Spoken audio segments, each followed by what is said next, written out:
Hello दोस्तों। तो भाई कुछ दिनों से सबकी जबान पर बस एक ही मूवी का नाम है, एनिमल एनिमल एनिमल। हाँ दोस्तों, हाल ही में रिलीज हुई सर बॉबी देओल और रणवीर कपूर की मूवी जिसका नाम है एनिमल। और दोस्तों सबसे पहले तो मैं आपको ये बताना चाहता हूँ, अगर आपने अभी तक ये मूवी नहीं देखी तो जल्दी से जाकर थिएटर में देख लें। मगर मुझे पक्का विश्वास है कि आपको टिकट नहीं मिलने वाली, क्योंकि इस मूवी का हर शो हाउसफुल है। और दोस्तों मैंने खुद ये थिएटर में जाकर मूवी देखी है और मैं इस मूवी के बारे में बस इतना ही कहना चाहता हूँ, भाई बवाल है, धमाल है, कमाल है, हिट है। और दोस्तों मैं पक्के विश्वास के साथ कह सकता हूँ, आज से पहले आपने कभी भी इंडियन मूवी में इतनी आर रेटिंग नहीं देखी होगी जो कि आप इस मूवी में देखने वाले हैं। यहाँ पर आर रेटिंग से मेरा मतलब है इतना खून खराबा और इतनी मारधाड़। तो दोस्तों जैसा कि मैंने आपको बताया कि मैं पर्सनली जाकर ये मूवी देख कर आया हूँ, तो मैंने सोचा थोड़ी सी एक्सप्लेनेशन में भी आपको बता दूं इस मूवी के बारे में। और हाँ दोस्तों, ये मूवी करीब करीब 3.5 घंटे की है, जिसे डीपली एक्सप्लेनेशन करने में वीडियो लंबी हो जाएगी। तो मैं यहाँ पर थोड़ी सी मोटी मोटी एक्सप्लेनेशन करके आपको बताऊंगा। तो अगर आप भी मेरी तरह सर बॉबी देओल के फैन हैं तो इस वीडियो को लास्ट तक जरूर देखना। और अगर वीडियो पसंद आए तो लाइक कर देना, साथ ही साथ चैनल को सब्सक्राइब कर देना। तो मूवी की स्टार्ट हमें एक छोटा लड़का दिखाया जाता है जिसका नाम विजय था और वो अपने क्लास में बैठा हुआ था। मगर आज विजय के पापा का जन्मदिन था, जिस वजह से वो स्कूल से जल्दी घर लौट जाता है। मगर जैसे वो घर जाता है अपने पापा को विश करने के लिए, मगर आज भी उसके पापा उससे नहीं मिलते, वो किसी काम से बाहर चले जाते हैं। और यहीं पर हमें पता चल जाता है कि विजय के पापा विजय को ज्यादा टाइम नहीं दे पाते, क्योंकि वो बहुत बड़े बिजनेसमैन हैं, जिस वजह से वो शहर से बाहर अक्सर ही रहते हैं। जिसके बाद सीन यहाँ से कट जाता है और हमें काफी साल आगे की कहानी दिखाई जाती है, जहाँ पर हमें विजय दिखाया जाता है जो अभी अभी अमेरिका से वापस आया है और उसकी एक क्लासमेट थी जिसका नाम गीता था और आज उसकी सगाई थी। और यहीं पर हम विजय को देखते हैं जो कि गीता को प्रपोज कर देता है, क्योंकि विजय बचपन से गीता से प्यार करता था। मगर क्योंकि गीता की आज सगाई थी तो वो विजय के प्रपोजल का कोई भी रिप्लाई नहीं देती। जिसके बाद हमें विजय की पूरी फैमिली दिखाई जाती है, जहाँ पर उसके पापा का बर्थडे था, यानी बलवीर सिंह का। यहीं पर हम विजय की बड़ी बहन रीत को भी देखते हैं और उसके हस्बैंड वरुण को। और यहीं पर हम विजय की छोटी बहन को भी देखते हैं जिसका नाम रूप था और उसकी भी शादी की बात चल रही थी, वो भी वरुण के छोटे भाई से। अब यहाँ पर हमें दिखाया जाता है कि पूरी फैमिली के मेंबर कुछ न कुछ गिफ्ट लेकर आए थे बलवीर सिंह के लिए। मगर यहाँ पर विजय अपने पापा के लिए कोई भी गिफ्ट नहीं लाया था, जिस पर विजय का जीजा यानी कि वरुण उससे पूछता है कि तुम अपने पापा के लिए क्या गिफ्ट लेकर आए हो। तो यहाँ पर विजय अपने जीजा से कहता है कि मैं अपने बाल कटवा के लाया हूँ और यही मेरे पापा के लिए मेरा गिफ्ट है। जिसे सुनने के बाद विजय का पापा विजय से कहता है, वैसे तुम पर बड़े बाल भी जच रहे थे। तो यहीं पर विजय अपने पापा से कहता है, पापा कोई बात नहीं, मैं फिर से बाल बढ़ा दूंगा। जिसके बाद हम देखते हैं कि बलवीर के बर्थडे पर उसका दोस्त यानी कि सीएम भी वहां पर आया था, जिसकी विजय बिल्कुल भी रेस्पेक्ट नहीं करता। और यहाँ पर वरुण विजय के पास आता है और उसे कहता है कि आज जो सीएम है कल वो पीएम बनेगा, तुम्हें मेहमानों के साथ अच्छे से पेश आना चाहिए और उनकी रेस्पेक्ट करनी चाहिए। अब यहाँ पर बातों ही बातों में इन दोनों में थोड़ी सी गर्मी हो जाती है और बहस हो जाती है। पर तभी वहाँ पर विजय की बड़ी बहन रीता आ जाती है, जो कि विजय से कहती है कि अपने जीजा जी से माफी मांगो। मगर यहाँ पर विजय साफ इनकार कर देता है और वो अपने जीजा जी से माफी नहीं मांगता। जिसके बाद कहानी फिर से फ्लैशबैक में चली जाती है, जहाँ पर हम विजय की बड़ी बहन रीत को देखते हैं जो कि काफी परेशान थी और वो बार बार अपने पिता को कॉल कर रही थी। मगर उसका पिता उसकी कॉल अटेंड नहीं कर रहा था, क्योंकि वो हर टाइम मीटिंग में बिजी रहता था। जिसके बाद विजय अपनी बड़ी बहन के पास आता है तो उसकी बड़ी बहन उसे बताती है कि कॉलेज में कुछ लड़के उसे काफी तंग करते हैं। और यहाँ पर हम देखते हैं कि विजय अपनी बहन को गाड़ी में बिठाकर उसके कॉलेज में जाता है, जहाँ पर वो अपने साथ बड़ी गन भी लेकर जाता है और वो उन लड़कों की काफी पिटाई करता है। मगर इस बात का पता जब बलवीर सिंह को लगता है तो वो विजय को काफी पीटता है और वो उसे अमेरिका पढ़ने के लिए भेज देता है। अब यहाँ पर मूवी फिर से प्रेजेंट में आ जाती है, जहाँ पर हम विजय को अपनी दोनों बहनों के साथ देखते हैं और अपनी बहनों की वजह से वो जाकर अपने जीजा जी से माफी मांगता है, जिसे देखकर विजय के पापा भी खुश हो जाते हैं और उससे बातें करने लगते हैं। मगर यहीं पर बातों बातों में विजय कुछ उल्टा सीधा बोल देता है, जिस बात पर बलवीर सिंह को काफी गुस्सा आता है और वहीं पर वो विजय को थप्पड़ मार देता है और कहता है कि मेरे घर से निकल जाओ। मगर विजय जैसे ही अपने घर से बाहर निकलता है तो वो अपने घर के बाहर गीता को देखता है। अब यहाँ पर हमें पता चलता है कि गीता अपनी शादी तोड़कर विजय के पास आ गई थी, यानी कि उसने विजय का प्रपोजल कबूल कर लिया था। जिसके बाद विजय गीता को लेकर अपने पापा के पास आता है और अपने पापा को कहता है कि मैं गीता से शादी करने वाला हूँ, क्योंकि हम दोनों एक दूसरे से प्यार करते हैं। मगर यहाँ पर हम देखते हैं कि विजय के पापा उसे कोई भी रिप्लाई नहीं देते। जिसके बाद ये दोनों गीता के घर जाते हैं, मगर हम यहाँ पर भी देखते हैं कि कोई भी खुश नहीं था इन दोनों के रिश्ते से।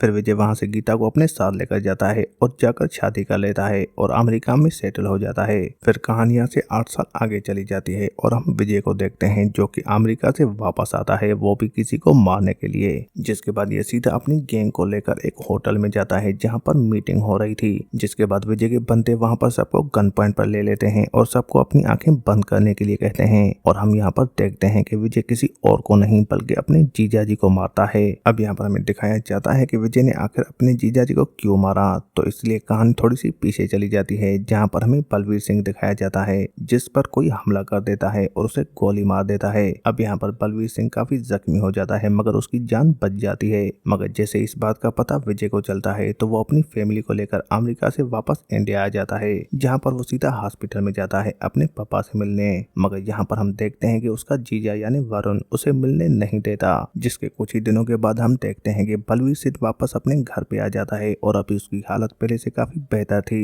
अब यहाँ पर बलवीर सिंह अपने बेटे विजय को देखकर सारी पुरानी बातें भुला देता है और वो विजय से कहता है जब मुझे पहली गोली लगी तो मुझे तुम्हारी याद आ रही थी। अब ये सुनकर विजय अपने पापा से कहता है कि पापा आप टेंशन ना लो क्योंकि अब मैं यहाँ पर आ गया हूँ। और अब यहाँ पर विजय को यह भी पता चलता है कि उसकी कंपनी के जो भी वर्कर थे सबने काम बंद कर लिया है। जिसे देखते हुए विजय अपनी कंपनी के वर्करों के पास जाता है और उनसे वादा करता है कि जिसने भी बलवीर सिंह पर गोली चलाई है मैं वादा करता हूँ उसे मैं अपने हाथों से मारूंगा। और यहाँ पर हम देखते हैं कि विजय अपनी पापा की सिक्योरिटी को लेकर काफी परेशान था और उसे किसी पर भी भरोसा नहीं था, तो वो सीधा पंजाब जाता है जहाँ पर उसके दादाजी के भाई का घर था और वहाँ पर वो अपने भाइयों से मदद मांगता है। जिसके बाद वो उनको लेकर अपने घर पर आता है। जिसके बाद हम विजय को देखते हैं जो कि अपने पापा का डुप्लीकेट ढूंढने लगता है और जल्दी उसे मिल भी जाता है ताकि उसे पता चले कि उसके पापा पर गोली किसने चलाई थी। और उसके बाद जो भी बिजनेस की मीटिंग होती थी तो बलवीर सिंह की जगह उसका डुप्लीकेट जाता था। अब इसी तरह चलते चलते काफी समय गुजर जाता है मगर जब एक दिन बलवीर सिंह का डुप्लीकेट किसी मीटिंग के लिए जा रहा था तभी बीच रास्ते में उस पर हमला होता है और उसे गोली मारकर मार दिया जाता है।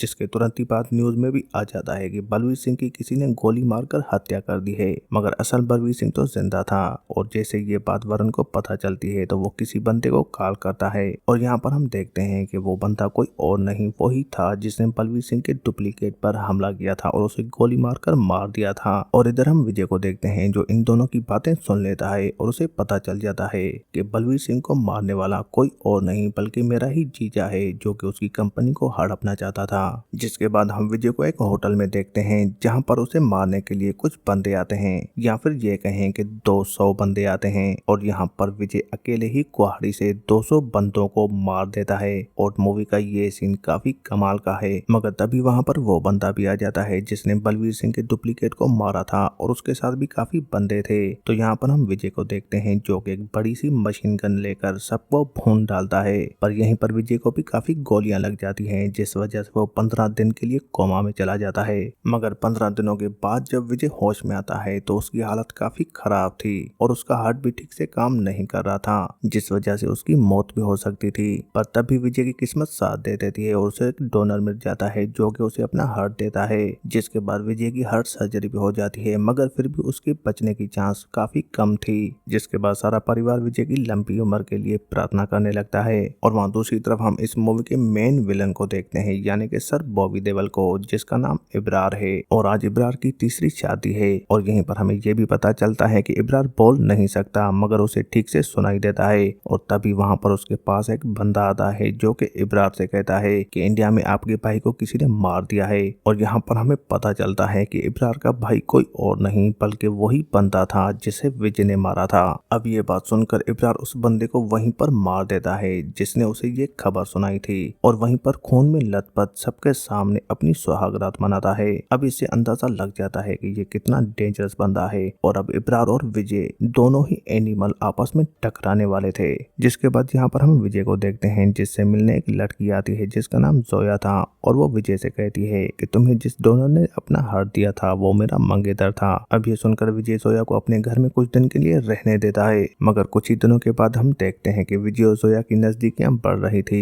और ये एक दूसरे के पास आने लगते हैं जिसे देखकर हमें लगता है कि ये दोनों एक दूसरे से प्यार करने लगे। लगे हैं। जिसके बाद विजय जोया को एक दिन गिफ्ट में गाड़ी देता है, मगर गाड़ी जैसे ही घर के अंदर आती है तभी उस गाड़ी में बहुत बड़ा विस्फोट होता है, जिसको देखकर जोया वहाँ पर इमोशनल हो जाती है और वो विजय से कहती है कि मैंने तुमसे झूठ बोला था, क्योंकि मुझे यहाँ पर इब्रार ने भेजा है जिसके भाई को तुमने मारा है, और उसने मुझसे कहा था कि मैं तुम्हें अपने प्यार में फंसा दूं और वो मेरे जरिए मौका देखकर तुम्हें और तुम्हारी फैमिली को मार देगा। मगर यहीं पर विजय जोया से कहता है कि मुझे ये सारी बात पहले से ही पता थी और तुमने मुझे नहीं बल्कि मैंने तुम्हें प्यार में फंसाया ताकि मुझे अबरार के प्लान के बारे में पता चल सके। और यहीं पर हमें ये भी पता चलता है कि अबरार और कोई नहीं बल्कि विजय का ही भाई है, क्योंकि विजय के दादाजी 3 भाई थे और उनमें से जो बड़ा भाई था वो विदेश चला गया और उसने अपना धर्म बदल दिया और वो मुसलमान बन गया, और वो अबरार का दादा है। जिससे देखा जाए तो अबरार और विजय दोनों ही भाई हुए। जिसके बाद बलवीर सिंह अपने बेटे यानी कि विजय से कहता है कि तुम अबरार को माफ कर दो,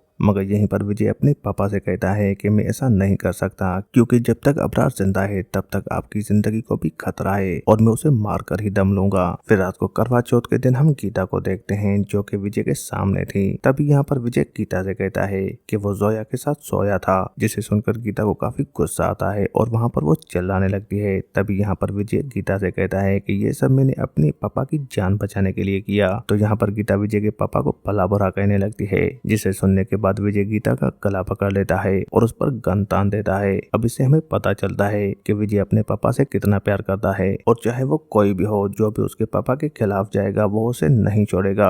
मगर यहीं पर विजय गीता से कहता है कि मैं तुमसे बहुत प्यार करता हूँ और मैं अबरार को मारने जा रहा हूँ ताकि ये सारी कहानी खत्म हो जाए, मगर हो सके तो तुम दोबारा शादी मत करना। यानी कि इसे हमें पता चलता है कि विजय को भी पता था कि अबरार कितना खतरनाक आदमी है। अगर वो अबरार को मारने जा रहा है तो हो सकता है उसकी भी मौत हो जाए। जिसके बाद हम विजय को देखते हैं जो कि अपने भाइयों को लेकर सीधा इस्तांबुल चला जाता है और वहां पर अबरार के घर में जाकर सबको मारने लगता है। मगर यहाँ पर उसे पता चलता है कि अबरार यहाँ से जा चुका है। मगर वहीं पर वो अबरार की बीवी को देखता है जो कि प्रेग्नेंट थी, तो वो उस पर गन तान देता है और उसे पूछता है कि अबरार कहाँ गया, तो वो उसे बता देती है कि वो अपने प्राइवेट जेट से देश छोड़कर जा रहा है। जिसके बाद विजय सीधा अबरार के पास जाता है और वो अपने भाइयों से कहता है कि इसको कोई भी नहीं मारेगा और बीच में कोई भी गोली नहीं चलाएगा, क्योंकि मैं इसे अपने हाथों से मारूंगा। जिसके बाद इन दोनों एनिमल्स में लड़ाई होती है और वो लड़ाई 2 घंटे तक चलती है, जहां पर अबरार विजय पर भारी पड़ रहा था। पर तभी वहां पर विजय को अपने पिता का ख्याल आता है। जिसके बाद वो उठकर खड़ा हो जाता है